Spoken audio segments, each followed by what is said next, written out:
मैं गजेंद्र सर हिंदी फौजदार जी की ट्रिक में आपका हार्दिक स्वागत करता हूं।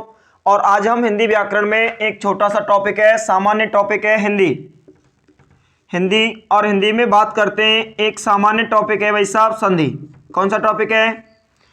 एक संधि एकमात्र ऐसा टॉपिक है जो कि प्रतियोगी परीक्षा में पूछे जाने वाला सबसे ज़्यादा प्रश्न यहाँ से आते हैं। दूसरी बात, संधि टॉपिक जो है ये सामान्य टॉपिक है। चाहे आप ग्राम सेवक की तैयारी करें, चाहे पटवार की तैयारी करें, चाहे यूपी पुलिस की तैयारी करें, चाहे एसआई की तैयारी करें, संधि में से एक या दो प्रश्न तो सीधे सीधे निकल कर आता है। सबसे पहले हम लोग बात करते हैं, संधि जो शब्द होता है भाई साहब ये समो प्लस धी से बना है। किससे बना है मित्रों? समो प्लस धी से बना है। आपसे बात करते हैं, आपसे सीधे सीधे प्रश्न करेगा, संधि शब्द में कौन सा उपसर्ग है? तो सम उपसर्ग है। कौन सा है? सम। संधि शब्द दो प्रकार से लिखा जाता है। एक तो संधि शब्द ऐसे लिखा जाता है और एक संधि शब्द लिखा जाता है इस प्रकार से। संधि शब्द की वर्तनी जो होती है दो प्रकार से होती है। संधि शब्द में अगर आपसे संधि का नाम पूछता है तो संधि शब्द में व्यंजन संधि करनी है। कौन सी करनी है? व्यंजन संधि। आगे बात करते हैं, संधि का शाब्दिक अर्थ।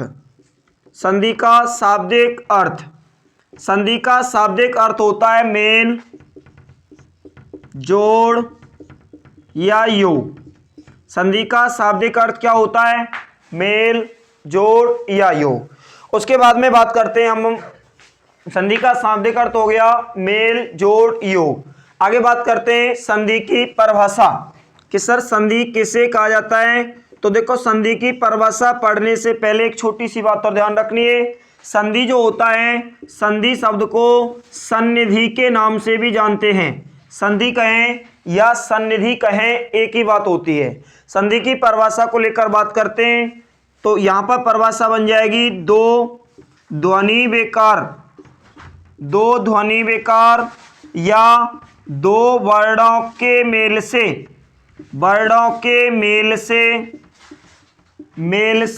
जो बेकार उत्पन्न होता है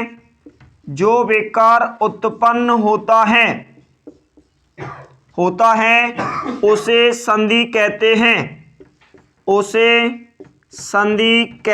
हैं। बात करते हैं, दो ध्वनि बेकार या दो वर्णों के मेल से जो बेकार उत्पन्न होता है उसे संधि कहते हैं। अब बात करते हैं बेकार। बेकार का शाब्दिक अर्थ होता है परिवर्तन। क्या होता है? परिवर्तन। अब मैं परिभाषा को सिद्ध करके यहां पे बता रहा हूं। यहां पर परिभाषा को सिद्ध करेंगे, जैसे एक शब्द होता है हेमो और एक शब्द होता है आले। एक शब्द होता है हेमो और एक शब्द होता है आले। भाई साहब बात करते हैं हेमो, हेम में से छोटा निकालेंगे माँ में से, और सामने आ रहा है आले में से ले लेंगे आ। अब कह रहा है दो वर्णों, तो ये दो वर्ण हो गए।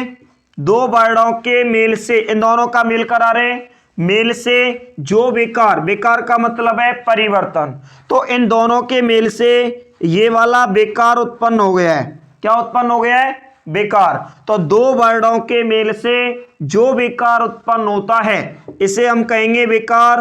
तो इधर बचेगा हेमो, हेमो हलंत हो जाएगा माँ क्योंकि छोटा ले लिया है। सामने आ रहा है आले, आले में से आ ले लिया तो यहाँ पे बचेगा ले।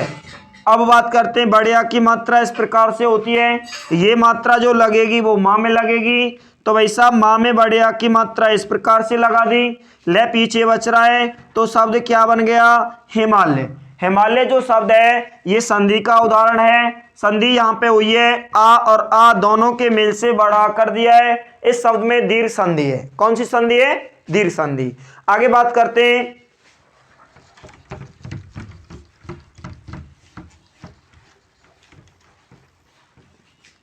संधि में आपको एक शब्द और मिलता है छोटा सा पढ़ने को। एक शब्द होता है संयोग। क्या होता है मित्रों? संयोग होता है। अब बात करते हैं कि सर संयोग किसे कहते हैं। तो देखो, संयोग कहा जाता है वर्णों के मेल को। किसको? वर्णों के मेल को संयोग कहते हैं। संयोग कहते हैं। तो मित्रों वर्णों के मेल को क्या कहते हैं? संयोग कहते हैं। अब मैं आपसे बात करता हूं कि सर वर्णों के मेल को संयोग कहते हैं कि संधि कहते हैं।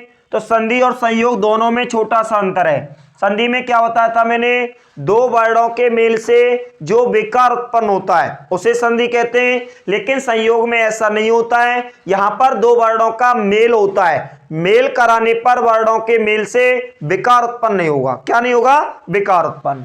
जैसे यहां पर मैं आपसे बात करता हूं, एक शब्द है रेल और एक शब्द है गाड़ी, दोनों का मेल कराएंगे। यहां पर छोटा निकालेंगे, सामने से गा, दोनों का मेल करा रहे, यहां पर कोई परिवर्तन नहीं हो रहा है, कोई परिवर्तन नहीं हो रहा है, नहीं हो रहा है। इसलिए यहां पे बचेगा रेल शब्दों, इधर में आएगा गाड़ी, दोनों को सीधे सीधे जोड़ेंगे तो बन जाएगा संयोग का उदाहरण। ठीक है, संधि जब कहेंगे वर्णों के मेल से विकार उत्पन्न होता है, संयोग उसे कहते हैं वर्णों के मेल से विकार उत्पन्न नहीं होता है। आगे बात करते हैं संधि शब्दों, संधि शब्दों तत्सम कह सकते हैं संस्कृत, संधि शब्दों तत्सम या संस्कृत भाषा के होते हैं। संधि शब्दों तत्सम या संस्कृत भाषा के होते हैं। संधि शब्दों तत्सम या संस्कृत भाषा के होते हैं, अन्य पदों के संधि शब्द नहीं होते हैं। आगे बात करते हैं संधि, संधि का विलोम, संधि का विलोम पूछेगा तो विग्रह करना है। क्या करना है? विग्रह। आगे बात करते हैं संधि शब्दों, शब्दों निर्माण की प्रक्रिया में सहायक होती हैं। संधि शब्द निर्माण की प्रक्रिया में सहायक होती हैं। आगे बात करते हैं संधि शब्द जो होते हैं वो तत्सम भाषा या संस्कृत भाषा के होते हैं। संधि का विलोम जो होता है वो विग्रह होता है। संधि शब्द निर्माण की प्रक्रिया में सहायक होते हैं। इसका मतलब है संधि के माध्यम से, संधि के माध्यम से नवीन पदों की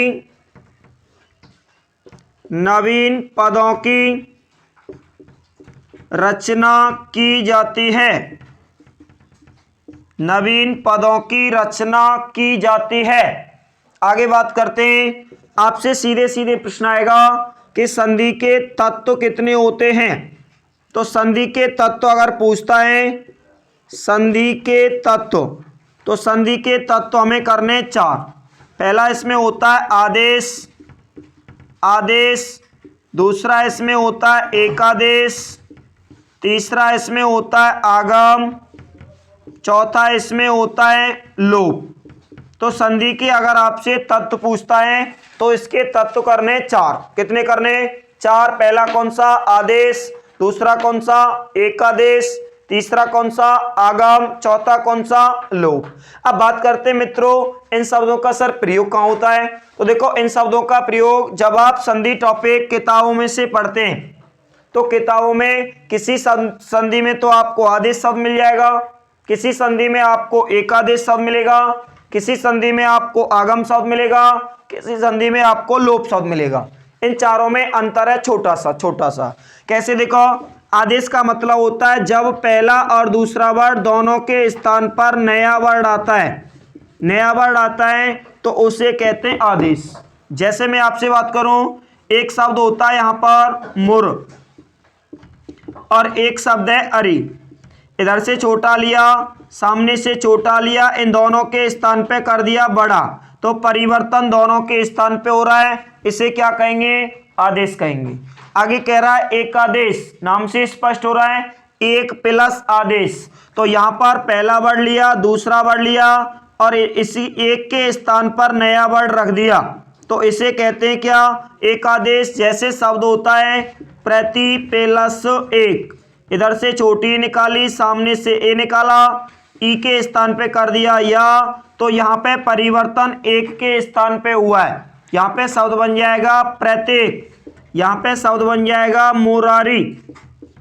बात करते हैं नंबर 3 आगम। आगम का मतलब होता है जब हम पहला वर्ड और दूसरा वर्ड लेते हैं, ना तो परिवर्तन पहले में कर रहे हैं ना परिवर्तन दूसरे के स्थान पे कर रहे हैं, बल्कि दोनों के मध्य में नया वर्ड आ जाता है, नया वर्ड आ जाता है, तो उसे बोलते हैं आगम। जैसे मैं बात कर रहा हूं आगम का उदाहरण, भाई साहब एक शब्द होता है अनुपेलच्छेद, यहां से मैंने ले लिया ऊ, सामने से लिया छा वर्ड, ना तो मैं ऊ में परिवर्तन कर रहा हूं ना छा में परिवर्तन कर रहा हूं, बल्कि दोनों के मध्य में नया वर्ड आ जाएगा चा, और यहां पे शब्द जो बनेगा वो बन जाएगा अनुच्छेद। क्या बन जाएगा? अनुच्छेद। अगला है लोप। लोप का मतलब होता है प्लस से पहले और बाद वाला वर्ड ले रहे हैं और प्लस के पहले वाला जो वर्ड है इसका यहां से लोप कर देते हैं। लोप का मतलब होता है गायब करना। जैसे एक शब्द होता है मंत्रिण प्लस परिषद, मंत्रिण प्लस परिषद, तो इसमें ना का कर देंगे लोप, यहां पे शब्द बन जाएगा मंत्री परिषद। क्या बनेगा? मंत्री परिषद। तो इस प्रकार से ये संधि का सामान्य परिचय होता है। इसके बाद में संधि में से नया प्रश्न बनता है कि संधि के भेद कितने होते हैं। संधि के भेद कितने होते हैं? तो संधि के अगर आपसे भेद या प्रकार पूछता है, संधि के भेद या प्रकार, तो मित्रों आपको 3 करने। कितने करने? 3 करने। इसमें पहला होता है स्वर संधि। कौन सा होता है? स्वर संधि। इसमें मित्रों दूसरा होता है व्यंजन संधि। कौन सी संधि? व्यंजन संधि। मित्रों इसमें तीसरा होता है विसर्ग संधि। कौन सी संधि? विसर्ग संधि।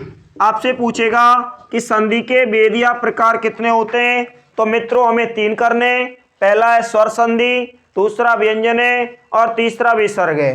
स्वर संधि के अगर आपसे पूछा जाता है स्वर संधि का दूसरा नाम, तो स्वर संधि को अच संधि के नाम से भी जानते हैं। किसके नाम से? अच। और व्यंजन संधि को हल संधि के नाम से भी जानते हैं। तो स्वर संधि का दूसरा नाम होता है अच संधि और व्यंजन संधि का दूसरा नाम होता है हल संधि। ठीक है मित्रों, उसके बाद आगे बात करते हैं अगली वीडियो में स्वर संधि के बारे में।